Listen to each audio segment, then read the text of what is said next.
नमस्कार, I am Anand and you are watching Join For Education. नमस्कार, मैं हूं आनंद और आप देख रहे हैं जॉइन फॉर एजुकेशन। आज मैं दीपावली के शुभ अवसर पर let's get a brief knowledge about Deepawali and Samudra Manthan और churning of the ocean of the milk ocean, how जो these two are inter related. आइए देखते हैं, आज इसी के बारे में चर्चा करते हैं दीपावली के शुभ अवसर पर कि दीपावली और समुद्र मंथन किस प्रकार से एक दूसरे से इंटर रिलेटेड है। तो दीपावली हिंदुओं का एक महान पर्व है और समुद्र मंथन आपका एक माइथोलॉजिकल इवेंट है। तो हमको इस माइथोलॉजिकल इवेंट का क्यों ज़रूरत पड़ा और ये दीपावली के साथ क्यों इंटर रिलेटेड है, तो इसको आज हम लोग एक छोटा सा जानकारी प्राप्त करने का प्रयास करते हैं। तो महर्षि दुर्वासा ने ये श्राप दिया और स्वर्ग जो है आपका ऐश्वर्य, धन, वैभव और समृद्धि से श्रीहीन हो गया। मतलब वहाँ पर डिप्राइव्ड हो गया। ये चार चीज़ों का मतलब ऐश्वर्य, एपुलेंस, वेल्थ, मैजेस्टी, स्प्लेंडर और प्रॉस्पेरिटी। तो मतलब ये चार चीज़ जो है जीवन को बहुत सफल कर देते हैं और जीवन जो है बहुत सुचारू ढंग से चलता है। तो उनके कर्ज के कारण, महर्षि दुर्वासा ऋषि के मतलब श्राप के कारण जब स्वर्ग इन चारों चीज़ों से श्रीहीन हो गया, तो उस परिस्थिति में Lord Vishnu suggest the gods. तो भगवान विष्णु ने देवताओं को ये मतलब सजेस्ट किया कि आप समुद्र मंथन करें, क्षीर सागर का मंथन करें। You perform the churning of ocean milk. तो जब ओशियन मिल्क की मतलब मंथन की बात उन्होंने कही और मैंने उन्होंने जब सलाह दिया, सुझाव दिया, तो ओशियन मिल्क के लिए फिर कैसे किया जाए, तो फॉर दिस आपका जो है देवतागण जो है, गॉड्स जो है और डिमॉन्स से कंसल्ट किए। और उस समय डिमॉन्स के जो किंग थे वो बलि थे, राजा बलि थे। तो बलि भी इसमें एग्री हो गए।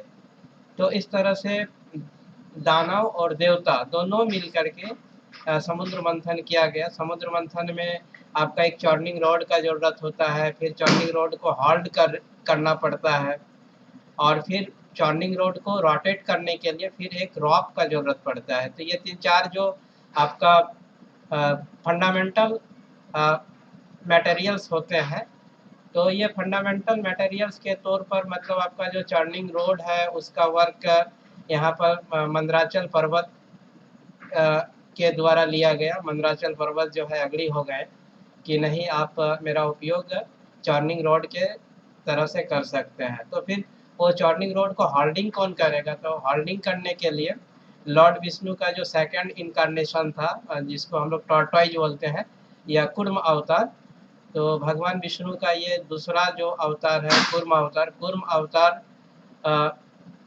के द्वारा ये चर्निंग रॉड या मंदराचल पर्वत को होल्ड किया गया।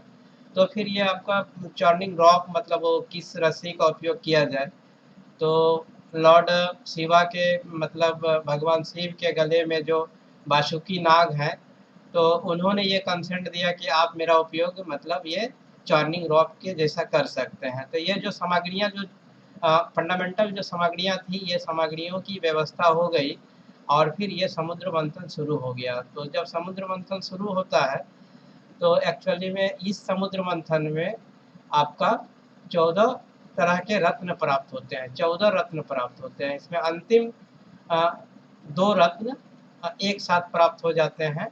आपका धन्वंतरी जो है मतलब ये आयुर्वेद फिजिशियन है, वो आपका मतलब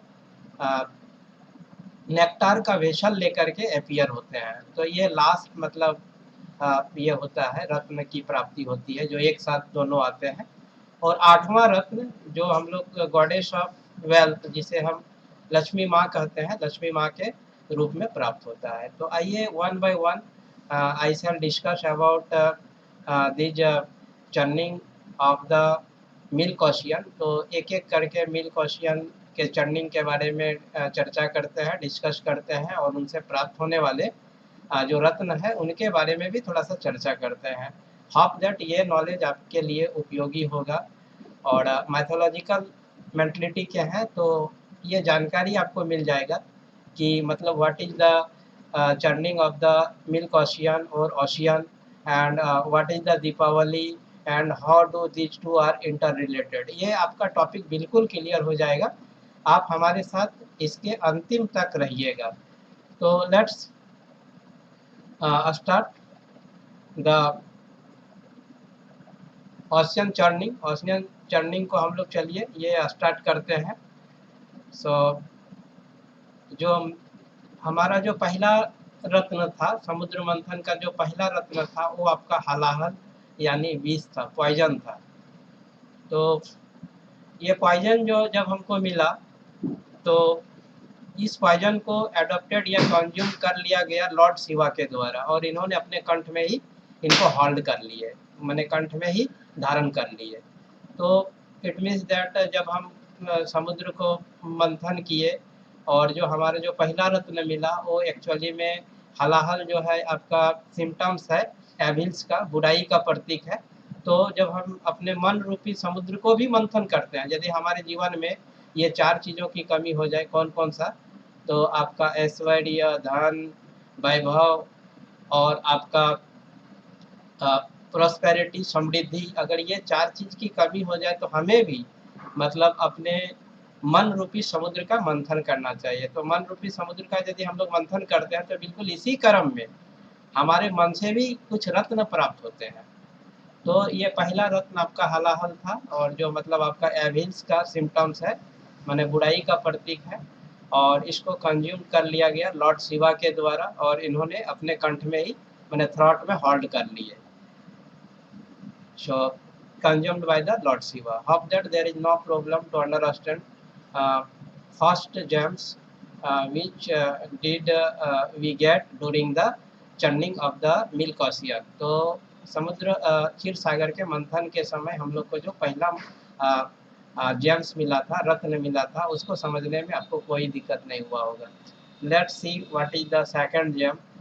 तो आपका सेकंड जेम जो है आपका कामधेनु, इट इज ए काव, कामधेनु गाय। तो समुद्र मंथन का आपका जो दूसरा रत्न आपका था वो कामधेनु गाय था। तो जब मतलब Kamdhenu is the symptoms of the cleanness and पीयूष, मतलब आपका पवित्र और क्या कहते हैं पवित्र और निर्मल का प्रतीक है। जब मतलब मन से या माने किसी जगह से जब बुराई बाहर निकल जाती है तो वो पूरी तरह से पवित्र और निर्मल हो जाता है। तो इसीलिए कामधेनु को पवित्र और निर्मल का प्रतीक माना गया है। एक्चुअली में पवित्र और निर्मल का प्रतीक माना गया है। तो ये जो रत्न जो प्राप्त हुई, इस रत्न को पोसेस्ड कर लिया गया उस समय के सेंट के द्वारा, माने साधु संत ऋषियों के द्वारा। तो यदि हम भी अपने मन रूपी समुद्र का मंथन करते हैं तो सबसे पहले हमारे मन से बुराई निकलता है, तो फिर मेरा मन आपका निर्मल और पवित्र हो जाता है। फिर से हम लोग आपका थर्ड जो जेम्स था आपका during the churning of the milk ocean, तो उच्च सर्वा अश्व। जब मन आपका निर्मल और पवित्र हो जाता है तो मन बड़ा चंचल और गतिशील हो जाता है, बिल्कुल अश्व के जैसा।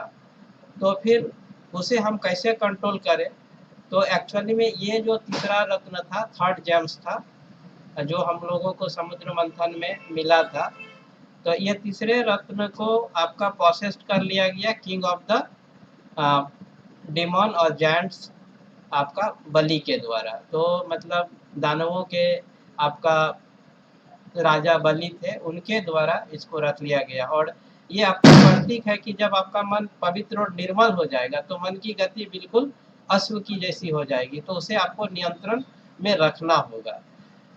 तो फिर हम लोग ये आपका this is the fourth gem which did we get during the churning of the ocean milk.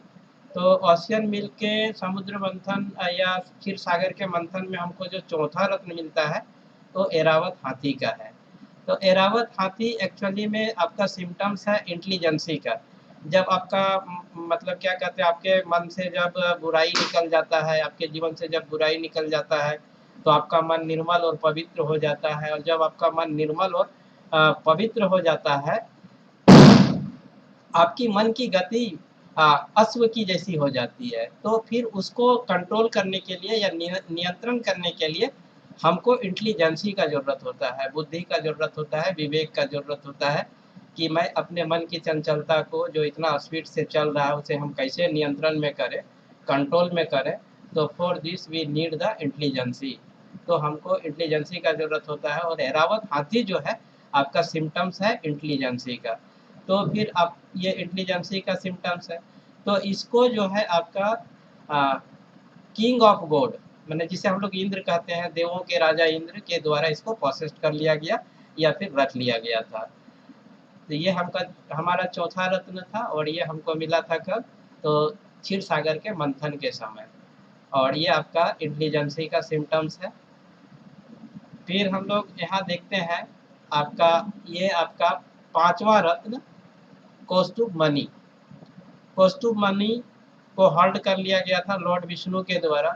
ऐसा कहा जाता है कि जब आपका मन बिल्कुल कंट्रोल में आ जाए, मतलब आपका जब बुद्धि एरावत हाथी के जैसा हो जाए, तो अब आपका जो है डिवोशन की ओर आप बिल्कुल डिवोटेड हो जाते हैं, आप भक्ति में लीन हो जाते हैं। और जब आप भक्ति में लीन हो जाते हैं तो जिनके भक्ति में आप लीन होते हैं, you are entitled and deserve to stay on his or her heart.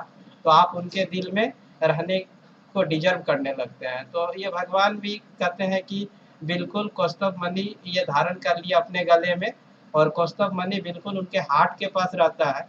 तो जब आप बिल्कुल बुद्धि हो जाएंगे, आप अपने मन को नियंत्रित में कर लेंगे, तो बिल्कुल आप डिवोटेड हो जाएंगे, और जब आप डिवोटेड हो जाएंगे तो आपका स्थान भी भगवान के हृदय में कौस्तुभ मणि के जैसा हो जाएगा। तो ये कौस्तुभ मणि जो है आपका इंडिकेट करता है you are totally devoted to your God and you are deserve to stay on his or her heart. तो आप उनके दिल में रहने के लिए डिजर्व करने लगते हैं। तो ये आपका कौस्तुभ मणि, ये आपका डिटेल से ही पता चल गया कि कौस्तुभ मणि जो है लॉर्ड विष्णु के द्वारा अपने गले में या धारण कर लिया गया था।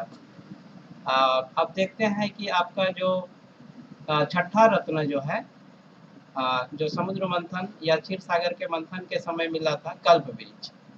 तो जब आप भगवान के हृदय में वास करने लगते हैं तो आपकी जो इच्छाएं होती है वो इच्छाएं आपके पूरी होने लगती है। एकदम you are entitled to fulfil all types of your will. आपके पास माने आप इंटाइटल्ड हो जाते हैं कि आपके पास जो भी इच्छाएं है वो पूरी हो जाएगा। और आपका कल्प वृक्ष जो है उसी का सिम्टम्स है।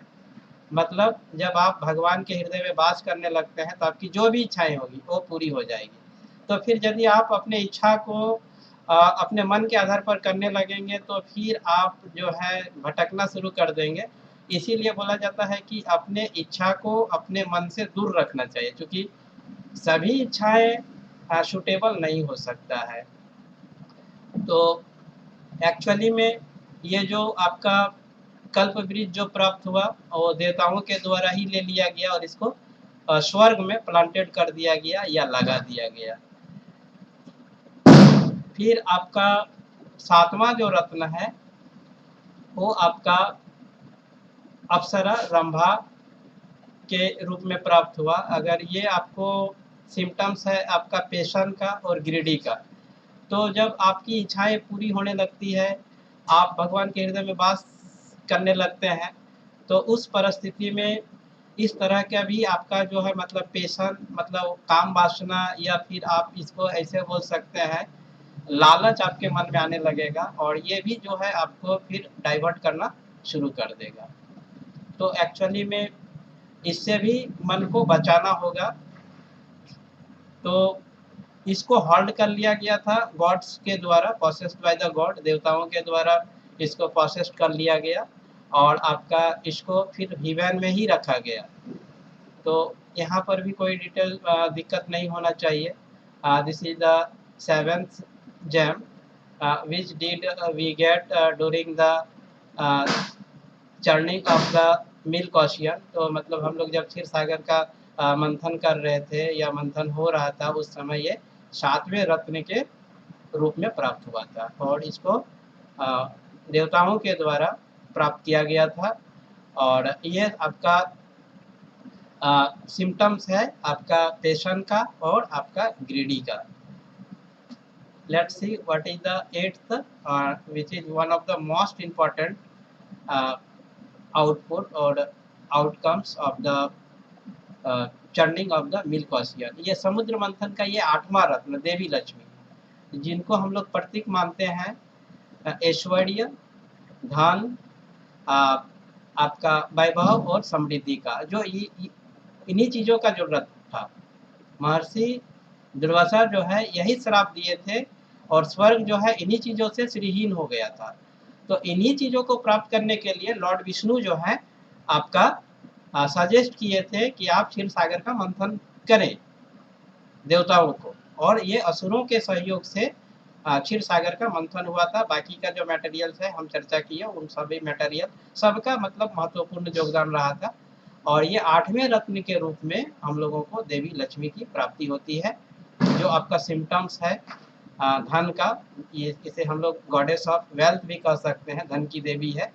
और इससे हम लोगों को ऐश्वर्य, उसके बाद आपका धन और फिर वैभव और समृद्धि की प्राप्ति होती है।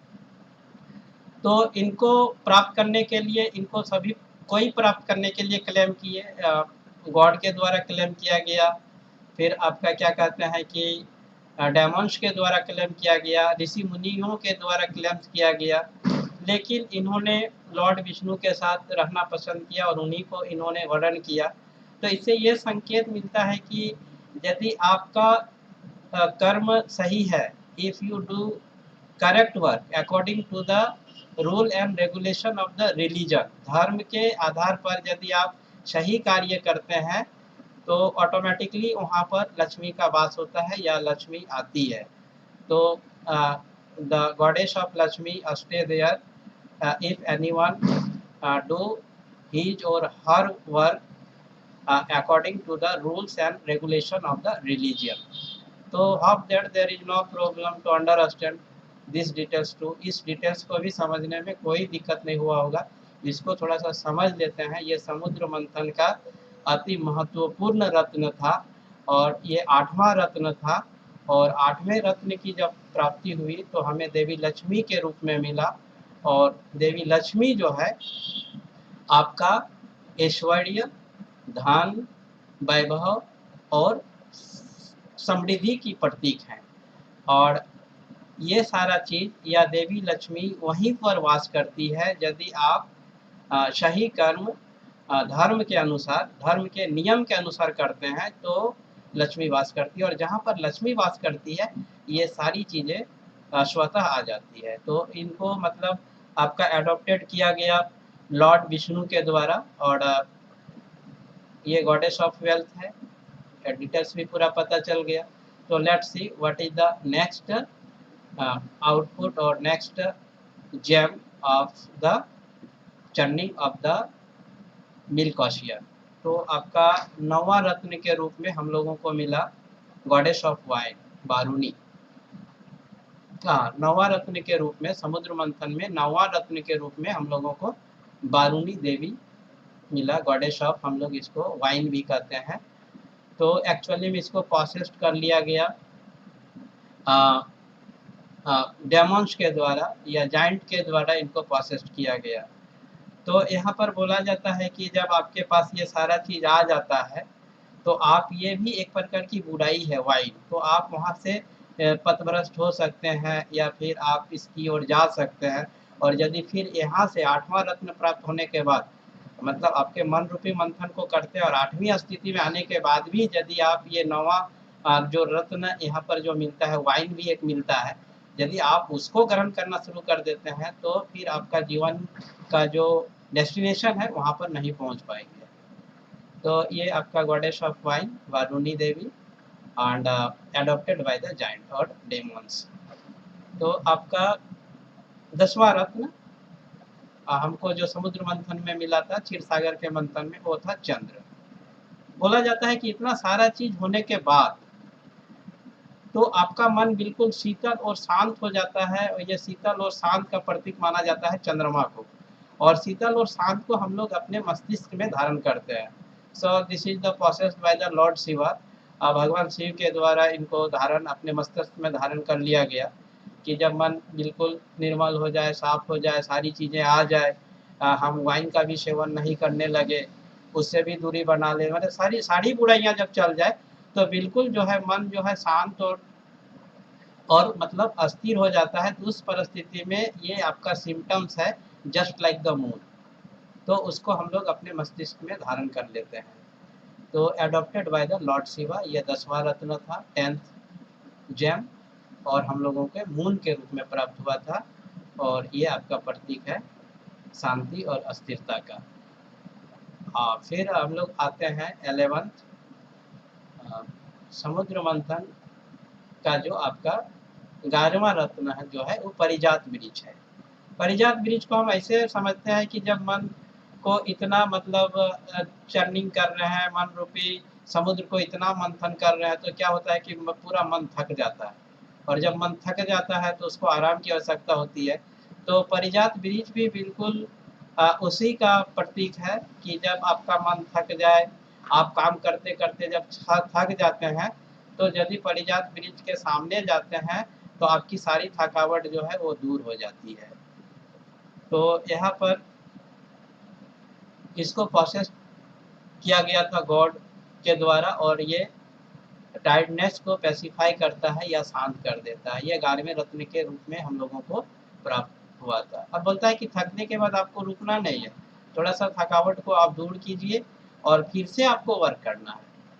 तो आपका जो 12वां रत्न जो आपका मिलता है ये क्षीर सागर के मंथन में, वो है पांचजन्य शंख। आप कुछ देर आराम करने के बाद ये आपका पांचजन्य शंख जो है आपका विजय का प्रतीक माना जाता है। This is the symptoms of the victory. अब आप बिल्कुल आप विजय होने की स्थिति में पहुंच गए हैं। यदि आप अपने मन रूपी समुद्र का मंथन करते हैं तो ये 12वां रत्न या 12वीं स्थिति में जब आप आएंगे तो जो आपका पांचजन्य शंख जो होगा, मतलब आप एकदम विजय होने की एकदम अंतिम कगार में पहुंच चुके हैं। अब आपको विजय होने से कोई नहीं रोक पाएगा। सो आपका पांचजन्य शंख जो है आपका लॉर्ड विष्णु के द्वारा ही प्रोसेस कर लिया गया, और इन्होंने देखिए यहाँ पर अपने हाथ में धारण कर लिए, अपने कर कमलों में ये धारण इनको किए हैं, होल्ड किए हुए हैं। और फिर से आपका जो 13वां और 14वां रत्न जो समुद्र मंथन का ये अंतिम रत्न होता है, क्षीर सागर का जब हम लोग मंथन करते हैं तो ये आपका एकदम लास्ट आपका आउटपुट होता है। और ये जो रत्न मिलता है आपका धन्वंतरी, और आपके आयुर्वेद के फिजिशियन थे, वैद्य थे, और उन्होंने ही एक वेसल में, कलश में अमृत को लेकर के प्रकट हुए। समुद्र मंथन का 13वां एवं 14वां रत्न धन्वंतरी और अमृत कलश। So this is the last gem and we get all together 13th and 14th gem all together, एक साथ हम लोगों को मिलता है धन्वंतरी और अमृत कलश। धन्वंतरी आपको बोलता है कि ये सिम्टम्स है आयुर्वेद फिजिशियन, मतलब आपके शरीर में किसी तरह का कुछ हो जाता है तो आयुर्वेद मतलब जड़ी बूटी का प्रयोग करके शरीर को फिर से ठीक किया जा सकता है। और अमृत कलश मतलब यही आपका डेस्टिनेशन ऑफ द लाइफ है, मतलब अब आप भगवान के एकदम बिल्कुल करीब में पहुंच जाते हैं। सो this is the destination of the life. ये जीवन का ही आपका अंतिम पड़ाव होता है, और जीवन के अंतिम पड़ाव तक पहुंचने के लिए हम लोगों को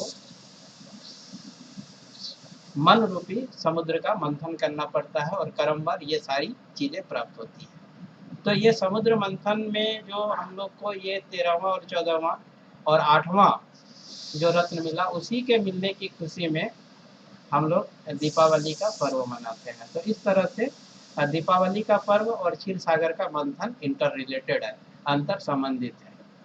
सो hope that this details or knowledge will be useful to all audience who are interested in mythology. जो आपका माइथोलॉजी से या पौराणिक या धर्म से रुचि रखते हैं, उनके लिए ये उपयोगी होगा। It is also useful to the students who are trying to get idea about mythology. जो माइथोलॉजी के बारे में जानकारी प्राप्त करना चाहते हैं, तो उनके लिए भी ये उपयोगी होगा। If you think that this is the knowledgeable, then you share to your surrounding. यदि आपको ये लगता है कि ये नॉलेजेबल है, तो आप अपने सराउंडिंग में इसको शेयर करें। इतना सारा जानकारी मैंने आपके साथ साझा किया। ये सभी जानकारियाँ अलग अलग माइथोलॉजिकल बुक से कलेक्ट करके लिया गया था और मैंने आप लोगों के साथ इसको चर्चा किया। But I am not accountable for the authenticity. तो मैं इसके मैं इसके जेन्युइनिटी और ऑथेंटिसिटी को लेकर के, सत्यता और प्रामाणिकता को लेकर के मैं जवाबदेह नहीं हूँ। मैं एक साधारण जानकारी के तौर पर आप लोगों के साथ साझा किया। So you can use these details to your accountability. आप अपने समय के जवाबदेही पर आप इस जानकारी को उपयोग कर सकते हैं या कहीं पर शेयर कर सकते हैं। तो thank you very much to stay with me till the last details of the churning of the milk ocean and Deepawali. तो आप इस डिटेल्स के लास्ट तक हमारे साथ रहे, उसके लिए बहुत बहुत धन्यवाद। Thank you very much. Occasionally मैं अलग अलग त्यौहार में इस तरह का कुछ नॉलेजेबल बातें अपने चैनल में पुटअप करता हूँ। इससे पहले मैं जीवित पुत्री का व्रत के बारे में एक उसमें अपलोड किया था और ये मेरा दूसरा अपलोड है। थिंक दैट आप लोग को अच्छा लगेगा। Once again I thanks to all of you. Thank you very much and wish you all happy Deepawali. तो जॉइन फॉर एजुकेशन जो है wishing you all a happy Deepawali. Join For Education की ओर से आप सबों को होली की बहुत बहुत हार्दिक शुभकामनाएँ। माता लक्ष्मी आपके सभी मनोकामनाओं को पूर्ण करे। हमारे जीवन में 4 चीज़ों की आवश्यकता होती है और माता लक्ष्मी यदि खुश हो जाए तो ये चारों चीज़ें हमारे जीवन में आ जाता है। वो है आपका ऐश्वर्य, धन, फिर आपका वैभव और समृद्धि, जिसके बारे में हमने अभी चर्चा किया। और एक बार पुनः आप सभी को दीपावली की हार्दिक शुभकामनाएँ। आपका जीवन ये चारों समृद्धियों से, चारों जो ज़रूरत है उनसे पूर्ण हो। Once again I thanks to all of you. Thank you very much.